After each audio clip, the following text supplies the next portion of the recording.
All right, everyone is pouring in, ready to go for our second round of amazing education. We are just beyond excited to have such brilliant speakers. And all right, everyone is pouring in, ready to go for our second round. That's weird. It was playing me back. Are you logged in twice? No. I guess we're good though. All right, so we're gonna let everybody get in here and get settled in. Looks like we've got just about everybody. Don't forget, guys, you can ask questions in the Q&A, make comments in the chat, interact and engage. I'm very honored and excited to introduce to you guys our next lecture on Do Cats Have Friends, which is my cat says yes. Did you hear him? He was like, either yes or no. I don't know, Dr. Michael, you might have I'm gonna hear at the end of this lecture whether that was a yes or a no from my boy. Dr. Michael is basically here to talk about cats and their socialism. We know that antisocial is sort of the what people think that cats are.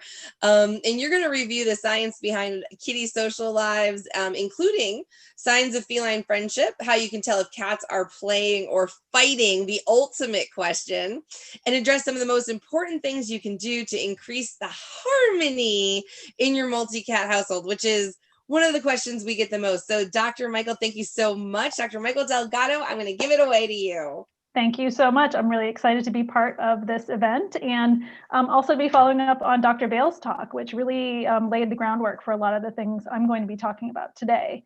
For those of you who don't know me, I am Dr. Mikel Maria Delgado. I am a cat behavior consultant, and I'm currently a researcher at the School of Veterinary Medicine at UC Davis, where I study neonatal kitten health and behavior, and I also study the behavior of cats in multi-cat households. And today I'm going to be talking about feline friendships and cat relationships in general, because we know not all cats are friends. And so the goal is really to try to increase the harmony in your household.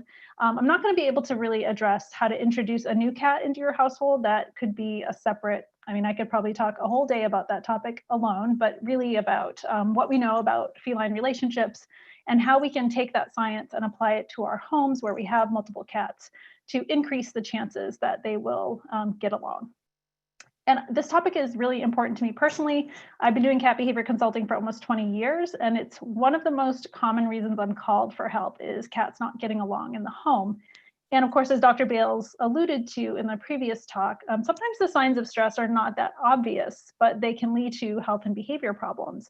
And one of the major stressors in a multi-cat household can be the relationships between the cats in the home.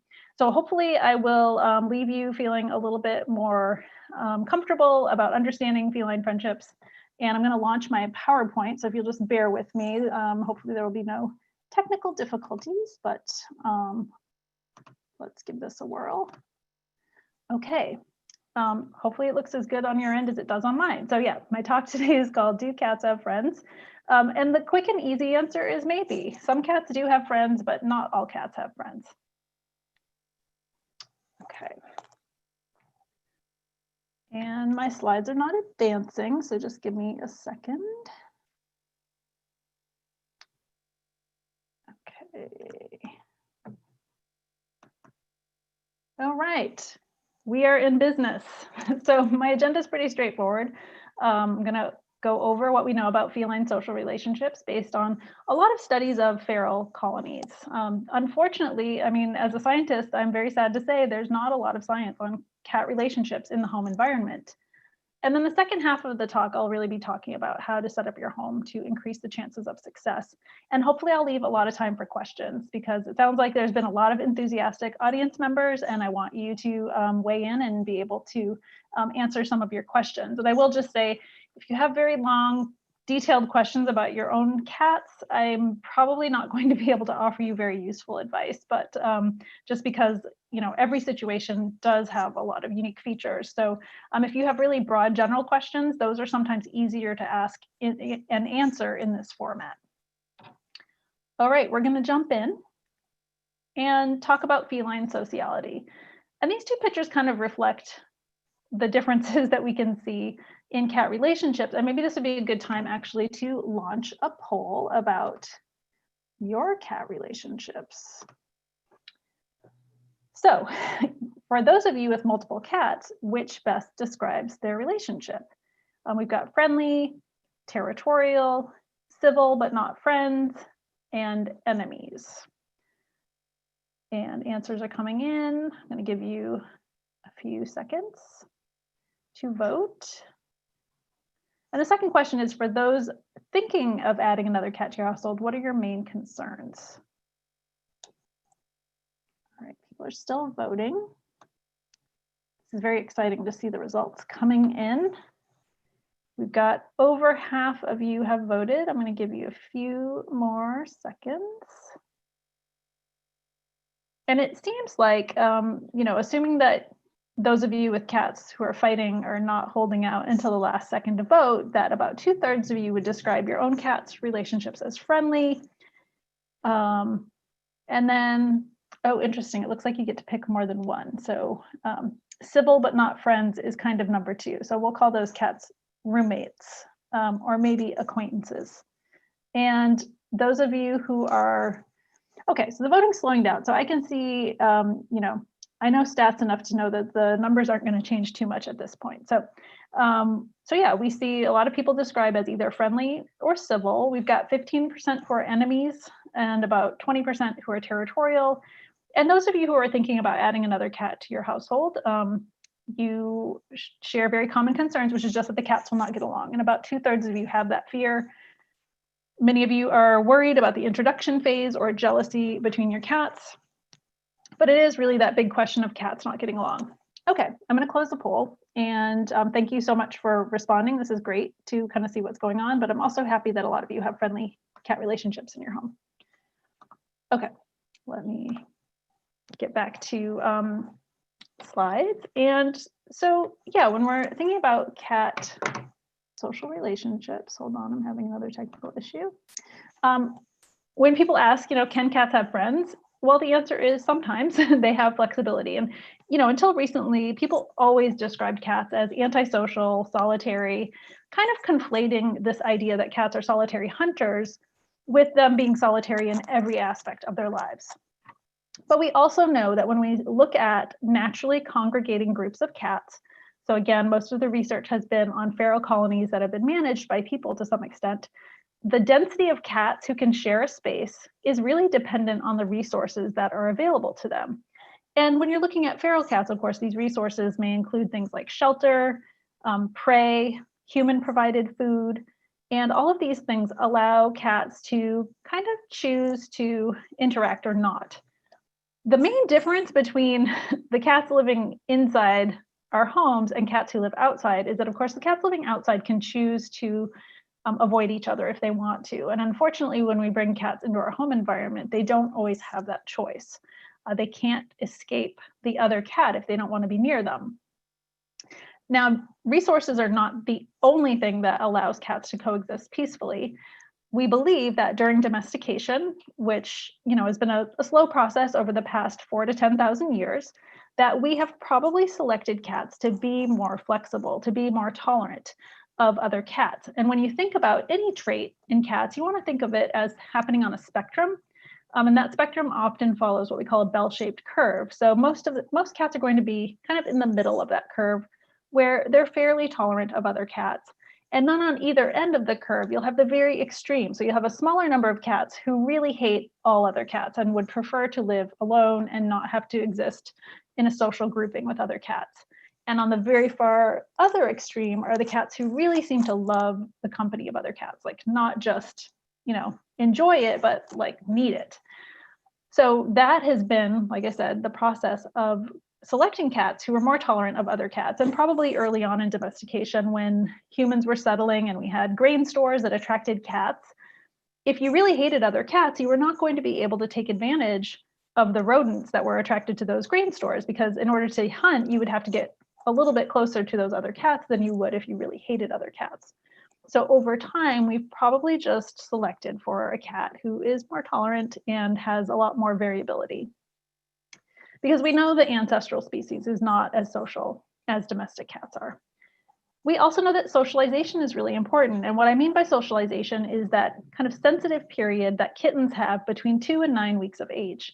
So kittens who at that time are with litter mates, are raised with other cats, other animals, exposed to people, exposed to noises, those are all things that are going to be more adapted to later in life. And we call it a sensitive period, not a critical period. The language used to be a critical period. And the reason we don't call it critical is that we know that it's not like a door that slams shut at 9 weeks of age. It's really like the door starts just creeping closer to closed, and it never fully closes. But it does mean that the older a cat is when they're first exposed to other animals, people, certain sounds or experiences, the harder it's going to be for some of those cats to adapt to those things. So the key period for kittens is really that 2 to 9 week age. And so if you're a foster caretaker, that's a great time to expose kittens to other animals if it's safe to do so, to expose them to lots of different people, lots of different experiences. Okay, so I've already answered the question, really, do cats or can cats have friends? The answer is sometimes. But that said, the talk is not over, so let's keep going.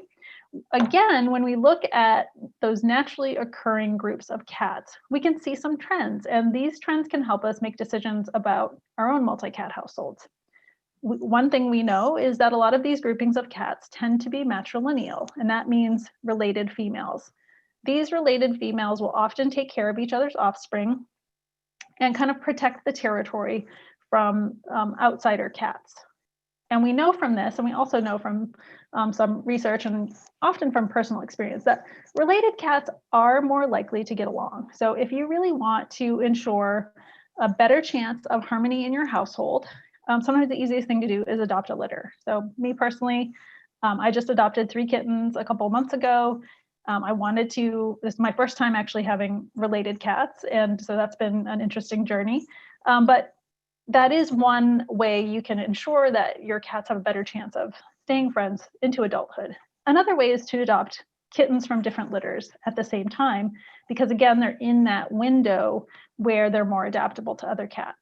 Now, these are not the only circumstances where your cats will be friends.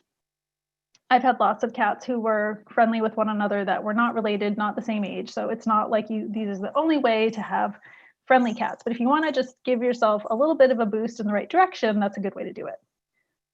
When we look again at those outside feral colonies, because these groups tend to be female, tend to be, and of course, a lot of these animals are not spayed and neutered, but they tend to be raising offspring. Because of that, they are very wary of strange males and any newcomers, because that poses a threat to their litters that they're caring for. And so it's very instinctual for female cats to be wary of strange males coming into their territory.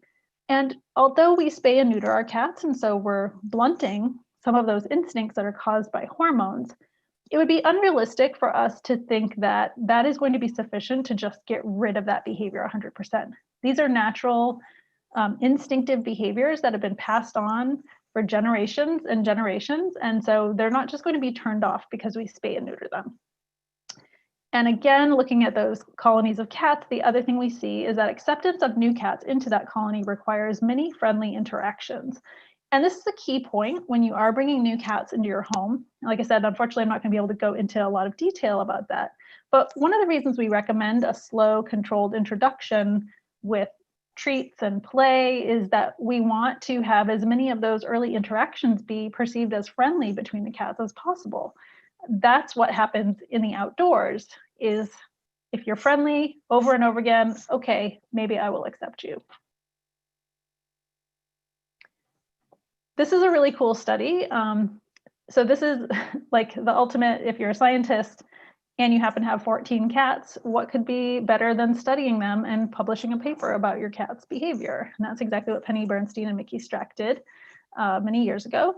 This was a study looking at the territory use of the cats in their home. They did have 14 cats in a relatively small space, but what they did was they basically just created a map and observed when the cats used the different resources and spaces in the home. And the findings were very similar to studies of cats who have outdoor access or who live outdoors. And usually those studies are done by putting GPS collars on cats, and they can kind of see where they roam. what places they go to again and again. And cats have two different types of spaces that they use.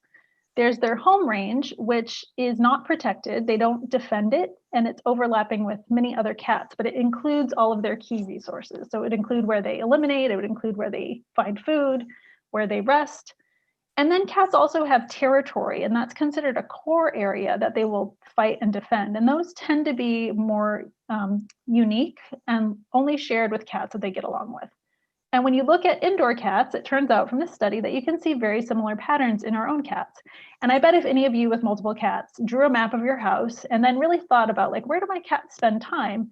You would also notice that your cats have home ranges, which is, their kind of entire space that they use, but then their territory, which seems to be their preferred space that maybe they don't share, especially if there's other cats in the home that they don't really get along with.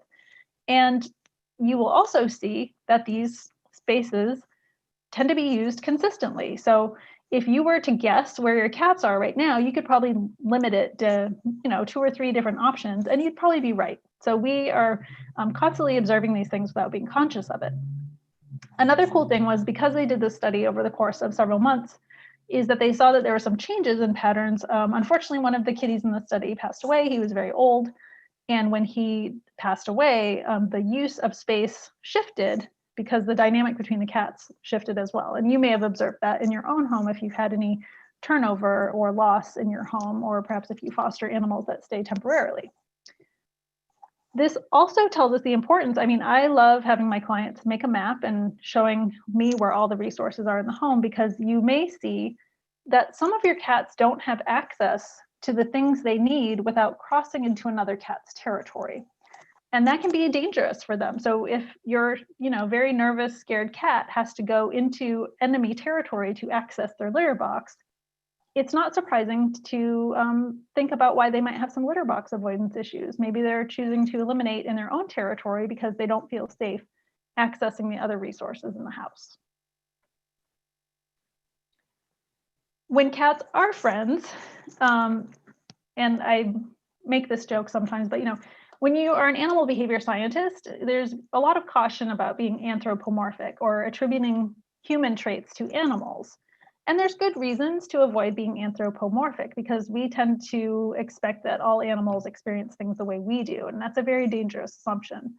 So, but sometimes maybe science goes too far in the caution, and so instead of saying that cats are friends, the scientific literature calls them preferred associates, which sounds very maybe like a coworker that you sit next to or something. And I would say it's more like friends. And Sharon Crowell Davis, she's at the University of Georgia, and she's a lot of her research has been looking at social behavior in cats.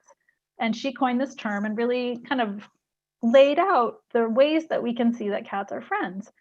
And one of the key ones was they looked at groupings of cats and found that the cats did not randomly spend time near other cats. It wasn't just like, oh, I'll sit next to you today and I'll sit next to you tomorrow.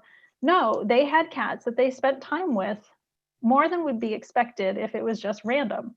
And so that's one of the ways we know that cats like each other, is they spend a lot of time near each other. That doesn't necessarily mean touching. It might mean in the same room together. It might mean on the same piece of furniture, but that is one sign of friendship. Now, a bigger sign of friendship would be if they're actually grooming one another or rubbing against each other. These are ways that cats develop social cohesion in their groups.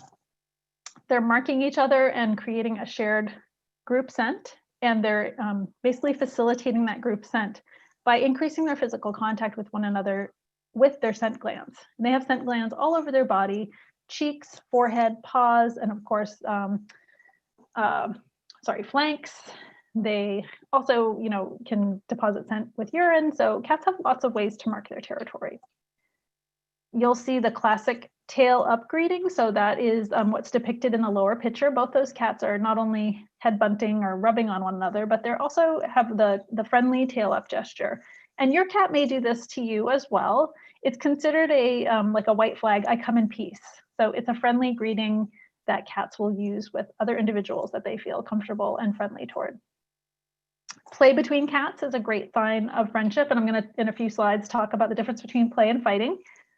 And one of my favorite signs of feline friendship is what we call pillowing, and that's using the other cat as a pillow. And if you see that, you might see it more in the winter when it's chilly, but it's definitely a sign of cats who feel trust and comfort with one another.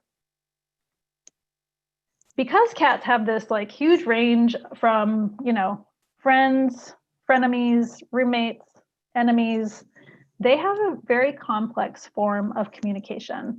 And unfortunately, again, this is something I could talk about for an hour easily, but the three key ones are vocalizations and visual signals, which allow direct contact with another cat. So these are things that have to happen when the cat's present.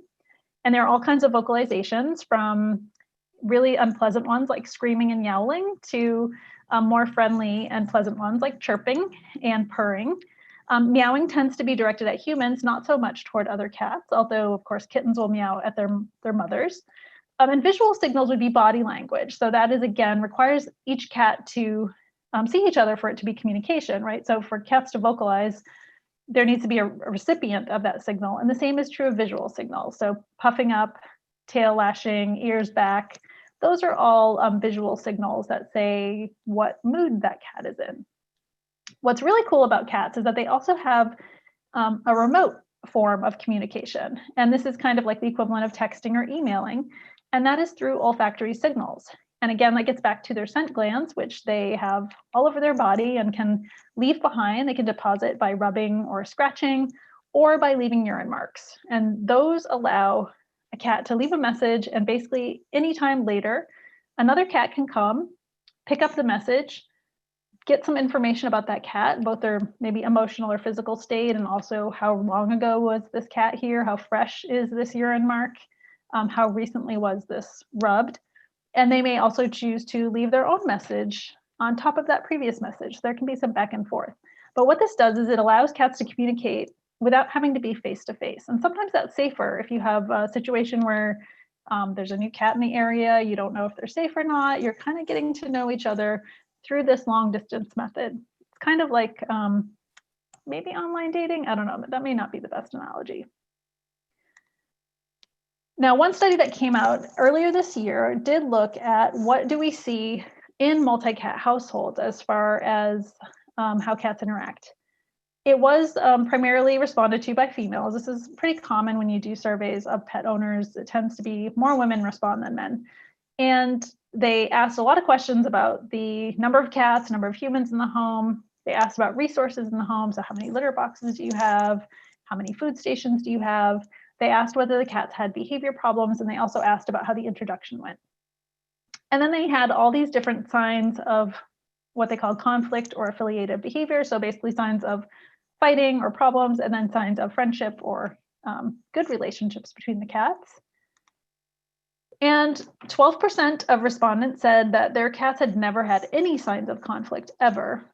But a lot of people, almost half, said that staring, chasing, and stalking were common. So they were seeing these behaviors at least once, if not more, a day. And there was very little change in the cat's relationship. So cats who were staring and chasing when they first met were still doing a fair amount of staring and chasing, regardless of the amount of time that had passed since the introduction.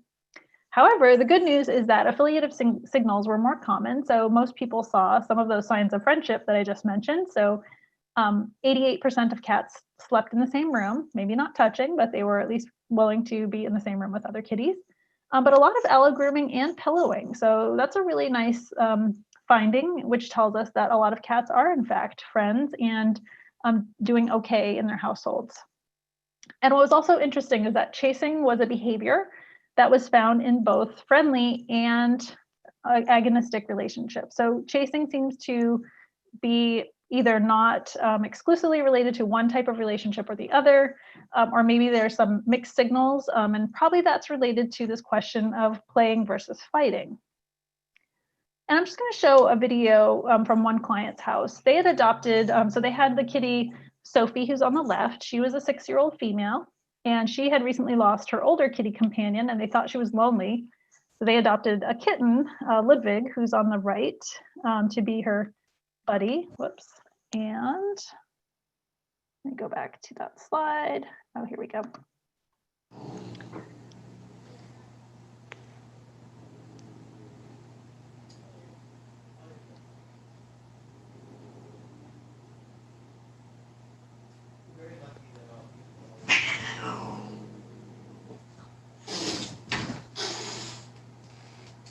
So Ludwig thinks he's playing. In his mind, this is play, and he would probably love it if Sophie would just turn around and chase him back and they could wrestle for an hour. So his ears are up, he's silent, his tail is whipping, but he's clearly very interested in her. She gave negative signs. She had her ears back, she was hissing, she ran away from him, and now she's doing a little bit of displacement grooming from the stress. She's staring. He still looks very playful, right? You can see a little butt wiggle. So in this case, the cats are not on the same page. He would love to play, and she wants him to leave her alone. And in this case, the stress of having this kitten in her home ended up causing her to have medical problems. She came down with FIC, or feline idiopathic cystitis, which is a result of stress. And ultimately, we were able to, I was able to convince the adopters to get a third kitty getting a kitten as a companion. Oh, for Ludwig. That was a hiss. And here's an example of two kittens playing rough.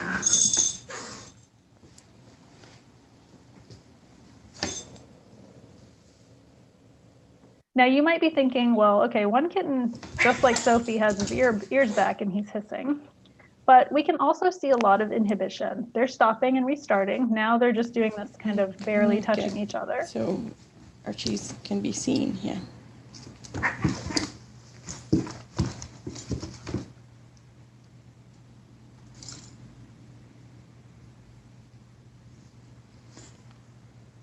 Again, a lot of pausing, belly up, a lot of inhibition. And if you've had two kind of teenagers or older kittens at the same time, you know they can do some pretty serious body slamming. It can get pretty rough, and they will just go back for more.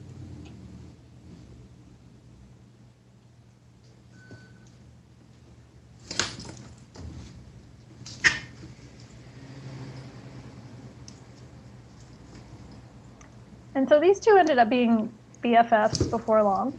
And I don't have any videos of like a true cat fight. I'm sure if any of you have experienced one when you've introduced a new cat into your home, or heard cats fighting outside, you will see, certainly in the home, there's a lot of like running and usually a ball of cat where there's screaming. You don't want to stick your hand in that feline blender because you could get injured. But really, I think where people get confused is in the video of Sophie and Ludwig, is like when there's mixed signals, like one cat does seem to want to play and the other one does not. So for play, really what we're thinking of is, again, it can be quite rough. You can see a lot of butting kicking, body slamming, biting, you know, just kind of wrestling plus, and not always gentle. But play does tend to be mutual in that the cats take turns being the instigator or chasing each other. So I like to call it Keystone Cops, like one cat's chasing the other, then you look around and they've switched roles. Play does tend to be more silent and quiet. So I wouldn't consider the occasional like meow or hiss to be problematic. A true fight is going to have a lot of screaming and shrieking, those really unpleasant cat sounds that we don't like. Play does tend to be distractible. So if you dropped a book on the floor or tossed a toy in the opposite direction, the cats would stop and look, at least, if not stop altogether. Like wrestling, they might chase the toy or move away from one another. In play, we don't see serious injuries, whereas in fights, we do see problems with biting, scratching, eye injuries. So you do want to take fighting very seriously. But with play, even though they're getting quite rough, you won't see any bleeding or bite wounds. And probably the most important thing for play is really, do the cats show other positive behaviors? So going back to that slide with the preferred associates, if you're not checking one or two of those other things on that list, and your cats only play, they never seem to do anything else, then I would be a little bit concerned that they're not actually playing. And of course, a cat who's being, with the situation with Sophie, right, where she wasn't that into what was going on, but Ludwig was kind of oblivious to her signals, we'll often see that one cat does become increasingly stressed, and that can lead to behavioral health problems. So that would be a red flag as well. Okay, I'm going to switch gears and just run through some ways that you can set up your home to allow for better success with your own kitties. And I think some of this is going to touch on a lot of things that Dr. Bales mentioned, but first of all, vertical space, and I know she talked about this, and for me, this is definitely critical. for a few reasons. One is that we know cats, not all cats, but most cats do love to be up high. It allows them to observe what's going on in the house with a sense of safety. If you have other animals, including dogs, or if you have children in the home, it does allow the cats to still be part of the activity in the household without having to be on the floor, underfoot, within reach of those other creatures in the home. And as humans, when we move to a new place, we often are thinking like, what's the square footage in this house? Cats are really thinking like, how high can I get in this house? And so having appropriate cat trees and shelving allows cats to take advantage of that vertical space. And like you can see in the picture on the right, those cats are literally in the same square footage, but they are a few feet apart. And so they can share space, but not have to be on top of each other. It also gives cats the option to travel through a space safely. So again, they can choose that avoidance behavior that reduces conflict in outside environments. Again, with our cats, we are not giving them any choices about who their roommates are or what the setup of their space is. And so by giving them vertical space, if they don't want to walk past that other cat because it leads to conflict, now if we give them those kitty freeways where they can choose a different route, they can avoid conflict. And what's interesting is there was a study that came out, I believe in 2017 from South Korea, that showed a relationship between the use and availability of vertical space in the home and urinary tract health. So homes where they did not have vertical space, those cats were more likely to have feline idiopathic cystitis, which again, we know is associated with stress. So vertical space is important for your cat's relationship and it's important for their health.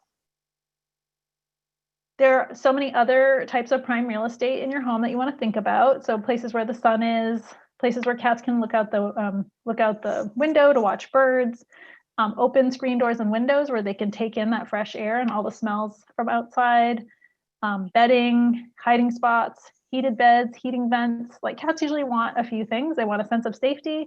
They want to see what's going on. They like warmth. So those are all things you want to think about and make sure you have enough so that if your cats don't want to share, they don't have to fight over things. Really, so much of conflict between cats is because there aren't enough things to go around. And in order to have priority access to those desirable spots, then your cats have to compete for them. And so we really want to avoid that competition. Dr. Bales definitely talked about this. So again, reinforcing this idea about natural feeding behavior in cats. What is natural for them is to eat several small meals a day, and they do not hunt cooperatively. They're not taking down a caribou and eating it together. They're hunting very small prey and they eat it alone. And so we are very fixated on social eating. If I came to your house for dinner and I went in the other room, you would think I was rude. But for your cats, they do not want to eat side by side. And even if they do want to eat side by side, let them decide. So you offer them separated feeding stations. It's not uncommon for cats who are friendly with one another. You've got one cat who's kind of a food meister to, check and see if the other cats are done. Can I have your leftovers, please? But we want to discourage this behavior and give them the choice. And like I said, if they really, truly like eating side by side, you'll know because they always have the option to eat in the different location. But you never want to force this on your cats. I want to just show you some examples of setups that can be bad for cats for a few reasons. So on the left, we have we have the food station right on top of the litter box. And most of us do not want to eat in our bathroom. The same is true for your cats. It's not natural for them to eat where they eliminate. And, I've gone to so many clients' homes. They have very good intentions. They are very proud to show me their cat's corner where they have all of their cat's resources crammed in one small space: the litter box, the scratching post, the food, the water, the bed. And when you draw that map of your home, like in that previous study I showed you, you want to see your cat stuff sprinkled throughout the home. You do not want it all in one corner. Now, the main reason I'm using this slide in this particular talk is because in both of these photos, the cat is in a precarious situation. On the left, if another cat comes and tries to access food, that kitty in that cubby is cornered and she's not going to feel safe and she may be hesitant to eat there in the future. On the right-hand side, this is a cat who may be forced to turn her back to other animals or people because the food is mounted to the wall. And so I always encourage people to have the food dish out a few feet from the wall and allow them to decide what angle works for them. If they want to see if other cats or people are approaching while they're eating, they will have that ability to see what's going on and choose to escape if they need to. But in this case, you don't want to force them to have their back to doorways or to other animals who could sneak up on them and surprise them. If you have conflict or conflicting feeding styles between your cats, I will say, number one, feeding cats from food puzzles is definitely a great option for most kitties. I do a website with a friend of mine called foodpuzzlesforcats.com if you want to see lots of cute pictures and videos of cats using food puzzles. And we have ratings of all different types of interactive foraging toys. So you can have multiple food puzzles for multiple cats, as Dr. Bales talked about. And then for some cats, I do recommend the SureFeed, which is a microchip activated feeder that allows you to have some of your cats able to have control over their feeding, so grazing, if that's what works for them. This is especially effective if you have maybe one cat who really likes to eat everything in the house and will kind of bully other cats away from their food dishes. And you have other cats who prefer to graze. So the SureFeed allows only cats with the programmed microchip to access the food in the bowl. And there are several, there's definitely a few more options for microchip activated feeders these days, including ones that you can set up so they deposit the food into a slow feeder bowl. So you can kind of combine the effect of a microchip feeder or an automatic feeder with a food puzzle. Okay, next very important resource is the litter box. We do not want to see 5 kittens sharing one litter box, again, unless they choose to.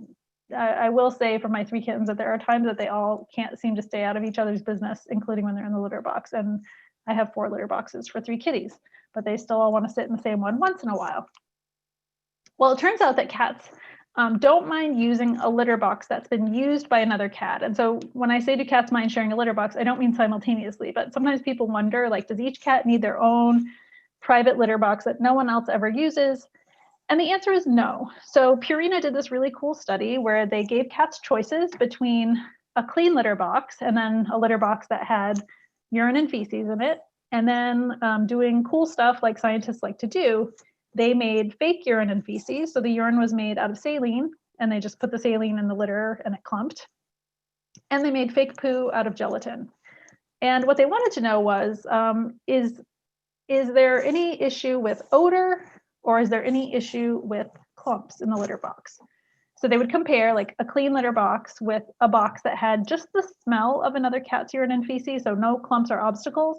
And it turns out that the cats didn't care either way. So a completely scent-free box versus a box that had scent of another cat in it, no difference in preference. But once you added those obstacles, so either real urine and feces or the fake urine and feces, the cats always preferred a box that had no clumps or poop, whether they're real or fake in it. So what was most important is that the box was scooped frequently, and not so much whether or not another cat had previously used the box. So the moral of this story is your cats do not mind sharing a litter box with other cats, especially if they're friendly with those other cats. But what they do mind is if it's not being scooped daily. So you should be scooping your boxes at least once or twice a day. And just some basics on litter boxes. There's an N+1 rule, which means you should have as many litter boxes as you have cats, plus an additional box. And those boxes need to be in different locations. So they shouldn't all be side by side.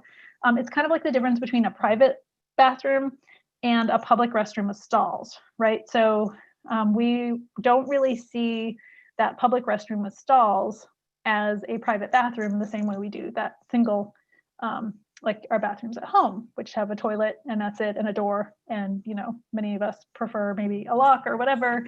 And as I said before, cats will share, but we really want to give them those choices to avoid one another. As far as the size and style, I'm a big fan of converting storage bins into litter boxes. You can just cut a little doorway in so your cat can get in and out easily. These boxes allow for a lot of digging, finding of clean spots, and also for the cat to get in there and situate themselves comfortably. Ideally, the box is big enough from the tip of the nose of the cat to the end of their tail. So that's much larger than most commercial litter boxes on the market. And the most important thing is to scoop, and scoop some more. Keep it clean. Scratching posts are another important resource. So you want to make sure you have several options that meet your cat's needs as far as texture, location, angle of scratching, and certainly putting them in prominent locations will prevent your cat from scratching other things you don't want them to, because scratching serves many functions for cats. It's not just to condition their nails. In fact, that's probably one of the last reasons that they scratch. They scratch to mark their territory, and they scratch as an outlet for stress and excitement. So your cat might scratch their scratching post when you get home from work. They're kind of greeting you. They like to scratch after they nap and get a good stretch. The scratching, again, leaves a sign, both visual and olfactory, that, hey, I live here, because it's leaving behind scratch marks and scent. So yeah, we really like having lots of scratching options, and allowing the cats to scratch the same objects, again, contributes to that group scent. There's other ways that cats can distribute their scent. So those corner combers are a really great way to encourage rubbing of the cheeks on different objects in the home. And I'm also a big fan of the Cat at Spa, which is in the lower right-hand corner, that has different textures that your cat can rub on. But again, they're rubbing their scent glands on these things and distributing their scent. And that allows for the creation of a group scent. And this helps form cohesion in cats who live together. So these cats are rubbing on each other, they're grooming each other. Allo means same, so they're rubbing on the same, like members of the same species, basically. So rubbing, grooming each other, the facial rubbing, scratching, and urine and feces all contribute to this magical group scent that is composed of the identities of all the kitties who live together. And we know this is important in part because when there's a change in that scent structure, it can pose a threat. Cats use the components of these scent structures to recognize who belongs in the house and who doesn't. And if any of you have ever taken one of your cats to the vet and come home, and suddenly all the other cats are acting like you brought a strange kitty home, that is a threat to the scent structure, because your cat no longer smells like part of the household. Now they smell like the vet's office. They smell like the perfume that the vet tech was wearing, or they smell like the cleaning products that were used to maybe prep them for a blood draw. So, all of these things can cause a problem. And the other time we see a change in scent structure is in the addition of a new cat, or the loss of a part of the family, which changes the scent structure, because now you either have a new cat who's introducing a new smell, or you have an old cat who no longer is contributing their scent to the scent structure, and it's changing. And so that can lead to stress as well. And that's probably part of the grieving process for some kitties, is adjusting to that change in the scent structure. Attention is another resource. So we tend to think of resources as these physical objects in the house, but of course we are also a resource. And it's important to just keep in mind that your cats may not have the same needs. So one of your cats may need a lot of play, and another kitty may need a lot of cuddling. One of your cats may need a lot of one-on-one time in a separate room with the door closed. And if your cats get along, they may be willing to share a lap, but they may not. So you might have to come up with some creative substitutes, like a heating pad next to you on the couch, so one cat can sit on your lap and one cat can sit next to you. Routine is very important for basically helping your cats feel like there's predictability in their environment, and it just helps reduce stress if you can do things around the same time each day. And I would say that there's, both the quality of attention and quantity are important, but again, not all cats are going to need the same thing. So we're very, I think, as humans, fixated on everything being equal. And it's possible that one of your cats does not need as much physical attention as another one. And so you can be kind of flexible in how you provide for your kitties, and your cats better than anyone else. Play and enrichment is, this is like one of my favorite things to talk about. I could talk about it all day, like many things about cats, but cats really need interactive play. And what that means is play with a toy that you move. It's a stick with a string and feathers, or a little mouse or whatever on the end. But this is where you're allowing your cats to really experience kind of an indoor hunting experience that they can get lost in, as opposed to maybe a ping pong ball where they have to move it and chase it. You're moving the interactive toy, so there's less predictability, and it's more like the hunting experience, because the movements are hopefully similar to prey would move. Hopefully you're thinking like a bird or a mouse when you're playing with your cats. And so you're really incorporating all of their senses in that hunting experience. The main thing is, when you have multiple cats, you may or may not be able to play with them at the same time. And you really have to be aware that sometimes just because one cat is kind of sitting back and not playing, but maybe just watching, that doesn't necessarily mean that they are doing that by choice. They might be inhibited by a more rambunctious cat. And so in that case, you need to separate those cats Play with them in separate areas, separate toys, or maybe if there's multiple people in the household, you can have someone playing with one cat in the living room and another person playing with cats in the bedroom. But this is the kind of thing you have to watch carefully, because it's very easy for a maybe shyer or less confident cat to kind of just hang back and not get the play that they need, because part of play is also as a stress reducer and giving them exercise to help basically help them feel better physically and mentally. I'm also a big fan of building positive associations between your cats. And this is part of the certainly introduction process. We use a process called counter conditioning and desensitization. And this is a behavior modification technique that helps. It's very similar to phobia training.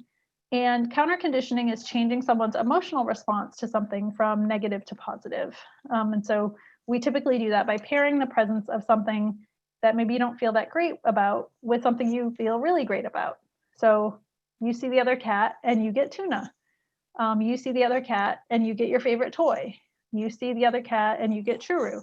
And then the desensitization is kind of like a volume knob where you're very gradually increasing their exposure to that thing that they don't feel great about. So if you're afraid of spiders, you would not want me to come over and just put a spider on your head. Like that would freak you out.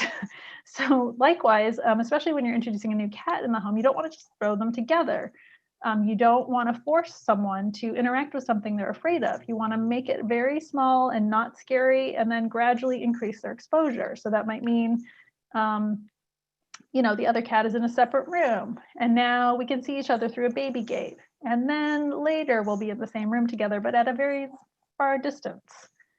And even with cats who are, they get along, they tolerate each other, or even if they like each other, I like to have what I call a treat summit, which is a time once or twice a day where you bring all the cats together for a very, very special treat. It doesn't have to be a lot. It could just be a little lick of churu or a little cheese, very tiny amount. But the goal is that they're having this very exciting, positive experience on a routine so they know when to expect it.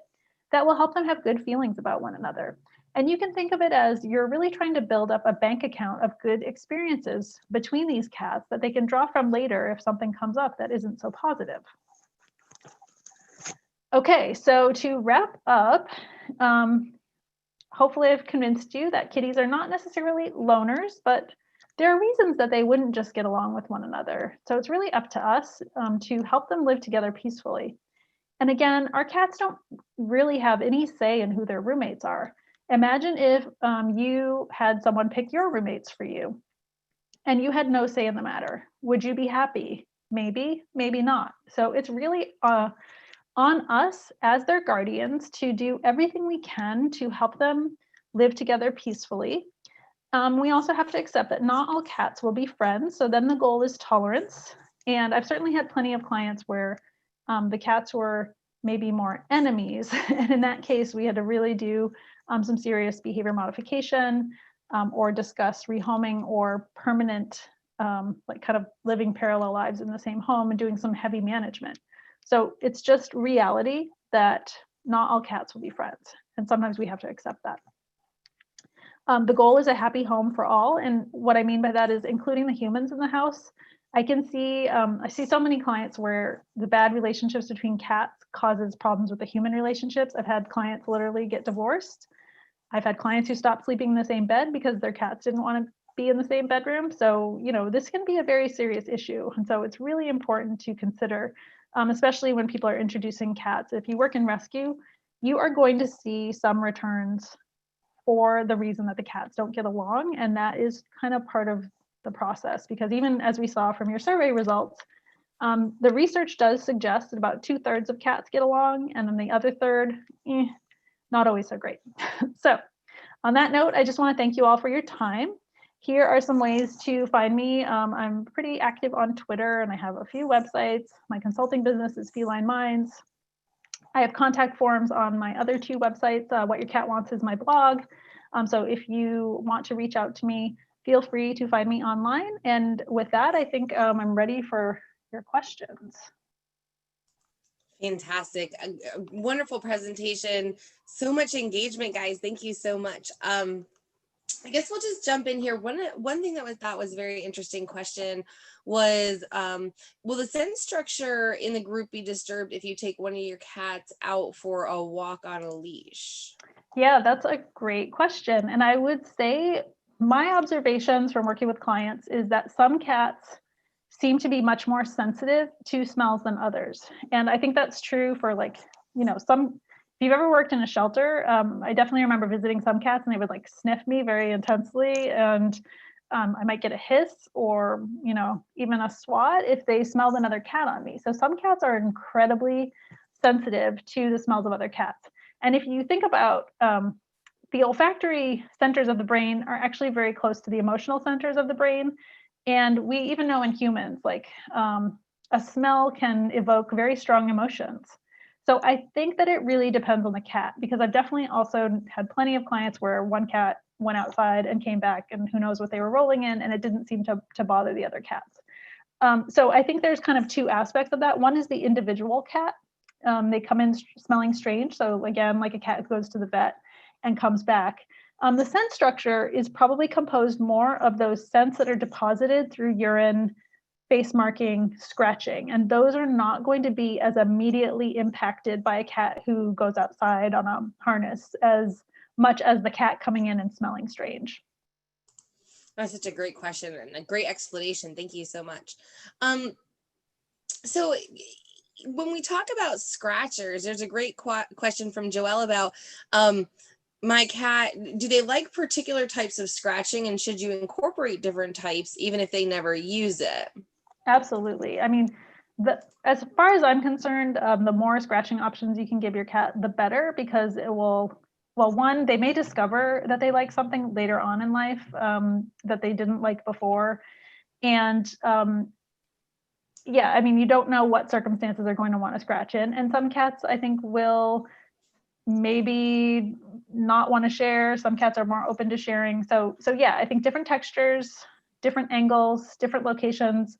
You cannot go wrong by giving your cat more options rather than fewer. You will never make your cat less happy by bringing home another scratcher. Yeah, that's right. Tracy asked kind of an emotional question. Do you think mothers and kittens miss each other when they're separated? No. I mean, it is hard for us to kind of not anthropomorphize. And so at first, yeah, I'm sure that it's an adjustment for some, but nature in unaltered animals at some point sends a signal like it's time for you to move on. And it's, the mother is like kind of done with nursing and caring, because in the wild, it would be a liability for her to have these kind of hooligans hanging around for too long, right? She's got to, kind of take care of herself. And also her goal is to reproduce as many times as possible. So she's thinking about the next litter. Like, this is just the reality of unspayed and neutered animals. When we spay and neuter them, we're probably blunting some of those instincts a little bit, but not completely, as I mentioned before. And we are also allowing them to stay in a slightly more juvenile state. I've definitely known plenty of people with mother and offspring groups of cats that got along fine. But I've also known some where the mother kind of just did her own thing and didn't necessarily want to be super close with her kids after they'd all been spayed and neutered and were adults. So again, that juvenile state is and certainly when kittens are young, there's a lot going on between the mom and the kitten. That relationship is very important to both of them, partly because the kitten needs the mom, but also because the mom needs the kittens to survive to pass on her genes. Again, getting back to that instinct of reproduction and propagating our genes, which is really what animals are programmed, all of us, including humans as animals, like that's what we do. Sure. What do you think about the siblings? Do you think they have a different kind of emotional reaction to separation? From one another?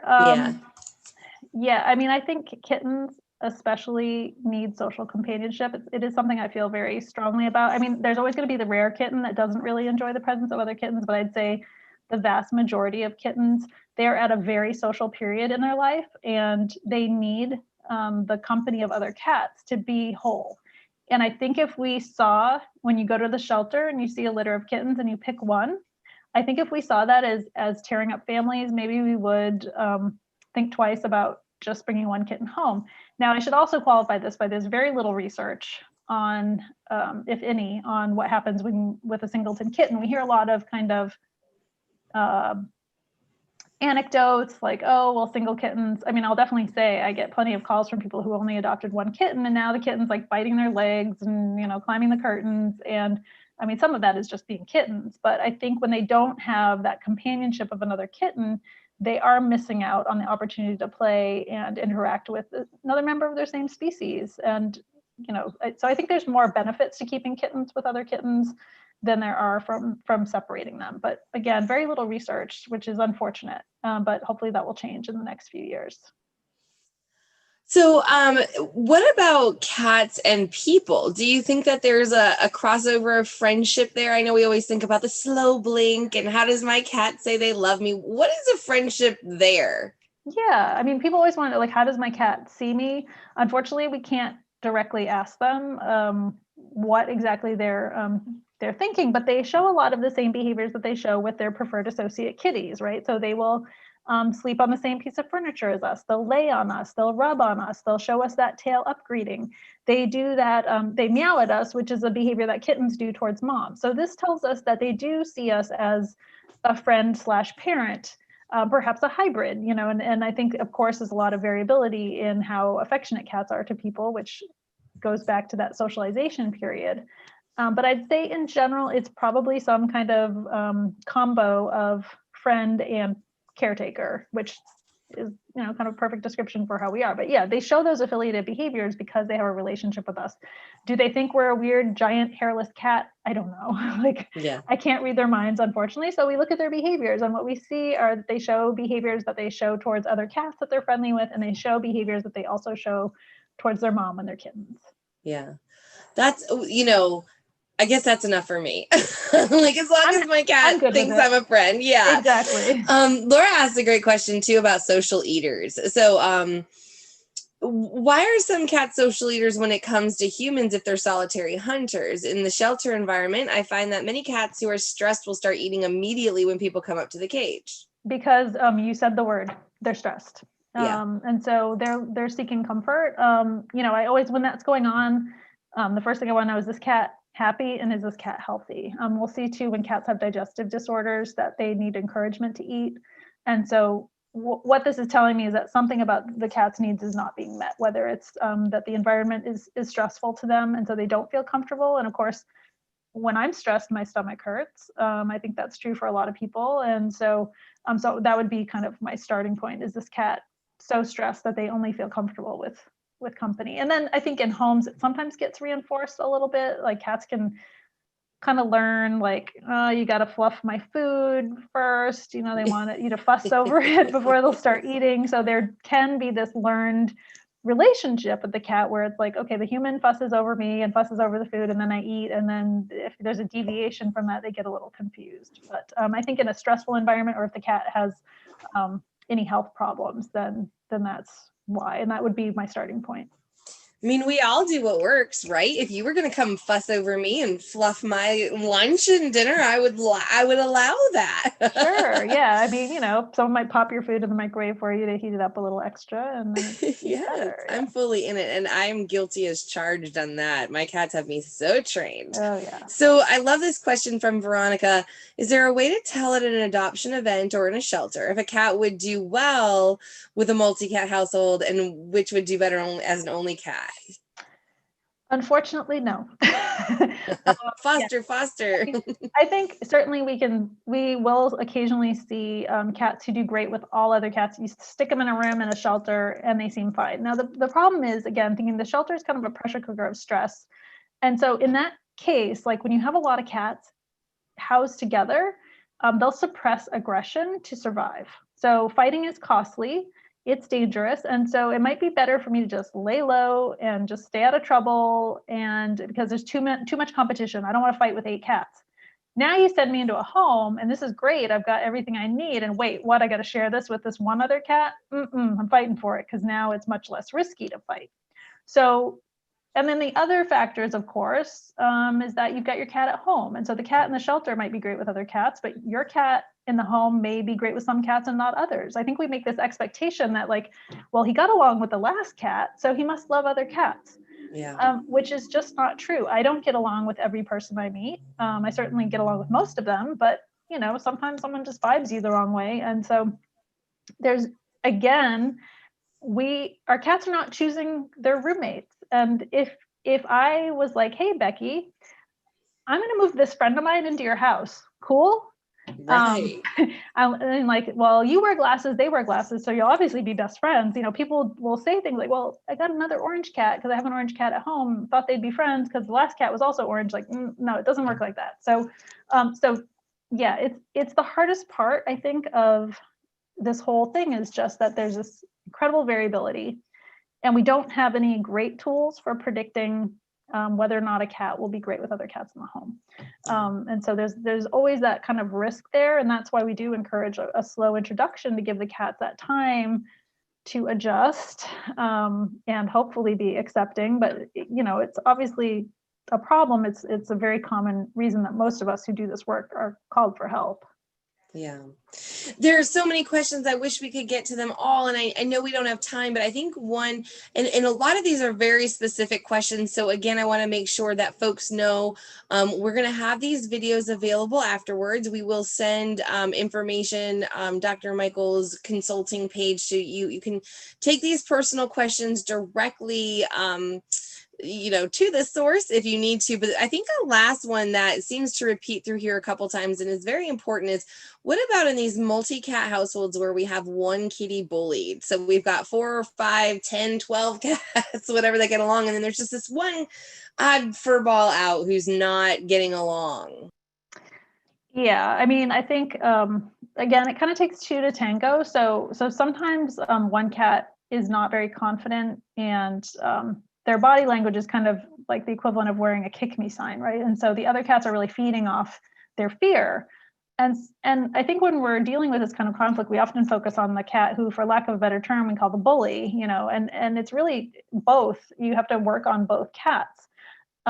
Again, I think back to that map, right? Do you have enough resources in your house to support the number of cats you have? And are those resources distributed so that all cats can access those resources safely without crossing paths, going into another cat's territory that they defend? So that's key. Play is really, I think of play as therapy for kitties. So you really need to ramp up the play and separate that victim kitty. And you may also have to create a sanctuary space for that victim cat and keep them away from the other cats when you can't be monitoring.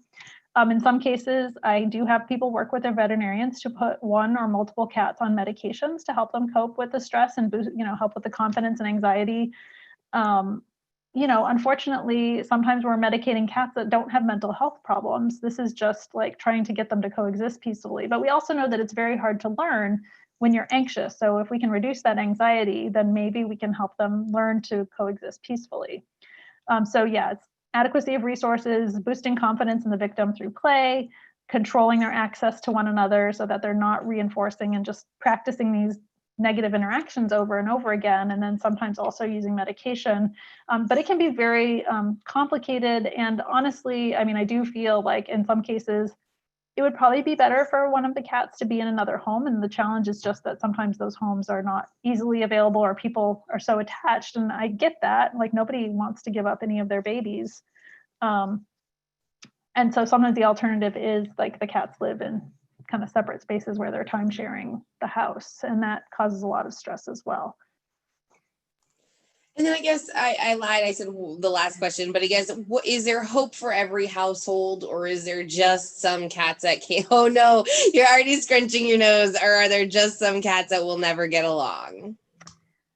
I think that it can really depend on so many things, like how much space do you have in your home? How much time are you willing to give this? How much time do you have to like work on introductions? And we're all very stressed and busy, and so I'm very cognizant of the fact that a lot of my clients do have limitations, and that's always something that I feel like I have to be realistic with people, because the side effects of chronic stress are serious. They're talking health problems and injuries and behavior problems. Like now, it used to be cats fighting, and now it's cats fighting and you have pee all over your house. So, I do think and again, this is a minority of introductions. The research shows that about 2/3 of cats will accept each other and coexist, at least without fighting, hurting each other, maybe not friends. So, but for that other third, it could be an ongoing challenge. And I think the question is really, how important is it for you to have all of these cats? And I certainly have clients who like boyfriend or boyfriend girlfriend or whatever moving in together, and they each come in with their own cats. No one's going to give up their kitty that they've had for years. But unfortunately, it's a really terrible way to start your relationship. If you move in together, it's supposed to be like the highlight of your relationship is now you're shacking up and then your cats hate each other. Yeah. And that's a real stressor for people.